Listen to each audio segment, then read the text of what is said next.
यह किस्सा एक छोटे से गांव की है जहां के लोग अपनी रोजमर्रा की जिंदगी में मशगूल रहते थे। गांव के बाहर एक पुरानी तन्हाई में वाक़ झोपड़ी थी जो किसी भी जानदार से इज्तिनाब करती थी।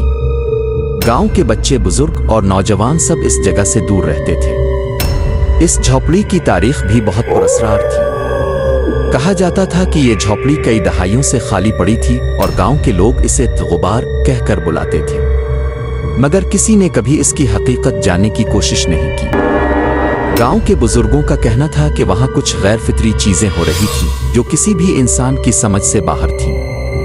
एक दिन एक नौजवान लड़का इमरान गांव में आया। इमरान का ताल्लुक एक बड़े शहर से था और वो गांव में रहने के लिए आया था ताकि वो अपनी जिंदगी में सुकून और सुकूनत तलाश कर सके। इमरान ने सुना था कि यहाँ के लोग एक पुरानी झोपड़ी के बारे में बात करते हैं और उसने फैसला किया कि वो खुद जाकर देखेगा कि वहाँ क्या है। एक शाम जब सूरज गुरूब हो रहा था और हवा में खुनकी बढ़ रही थी, इमरान ने अपनी जुर्रत जमा की और झोपड़ी की तरफ चल पड़ा। इसका दिल तेज धड़क रहा था, मगर उसने सोचा कि वो इस खौफ का मुकाबला करेगा। जब इमरान झोपड़ी के करीब पहुंचा तो इसने महसूस किया कि कुछ अजीब सी आवाजें आ रही थीं। वो आवाजें हंसने की, रोने की और चटकने की आवाजें थीं। इमरान की नजरें झोपड़ी के अंदर झांक रही थीं, मगर वहां कुछ दिखाई नहीं दिया। फिर अचानक एक पुतली सी शक्ल उसकी नजर से गुजरी। इमरान का दिल तेज धड़कने लगा। इसने खुद से कहा कि यह महज इसकी सोच का धोखा है, लेकिन दिल में एक खौफ था जो बढ़ता जा रहा था। झोपड़ी के दरवाजे पर एक पुराना ताला लगा हुआ था, लेकिन जैसे ही इमरान ने दरवाजा खोला, एक सर्द हवा का झोंका आया। अंदर कदम रखते ही इसने एक जोरदार आवाज सुनी। वो आवाज एक इंसान की नहीं थी, बल्कि किसी दूसरे जहान की थी।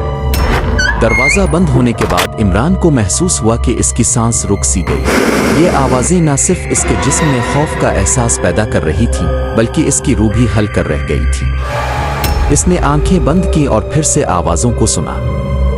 आवाजें एक खास सम से आ रही थी, जैसे किसी दरवाजे या कमरे से आ रही।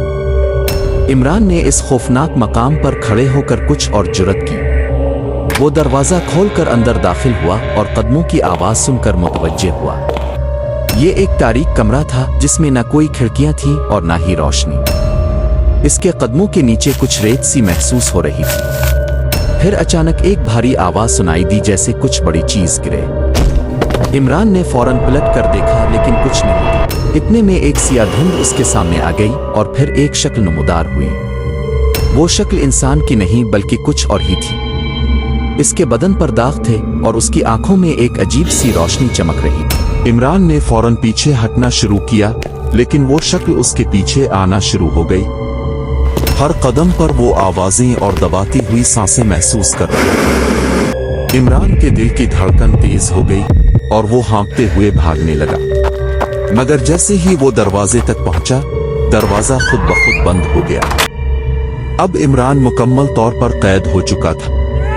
इसकी आवाजें बढ़ गईं और उसके जिस्म पर सुकून का एहसास बढ़ने लगा। ये कोई इंसान नहीं था, बल्कि वो जिसकी शक्ल देख रहा था, वो दरअसल गांव के एक पुराने रिहायशी का रूहानी साया था जो कभी यहाँ कत्ल हो चुका था। झोपड़ी के बारे में सच्चाई ये थी कि वो जगह एक कब्रिस्तान थी जिसे गांव के लोग भुला चुके थे। एक दिन गांव के एक गरीब किसान को वहां कत्ल कर दिया गया था। इसकी रूह कभी भी सुकून नहीं पा सकी थी और वो हमेशा इस जगह पर हरासानी के लिए मौजूद रहती थी। इमरान का खौफ सिर्फ एक आगाज था।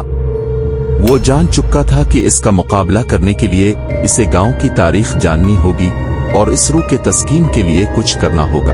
अगर आपको हमारी वीडियोस पसंद आए तो मजीद खौफनाक कहानियों के लिए चैनल खूनी रात एनिमेशन को जरूर सब्सक्राइब करें।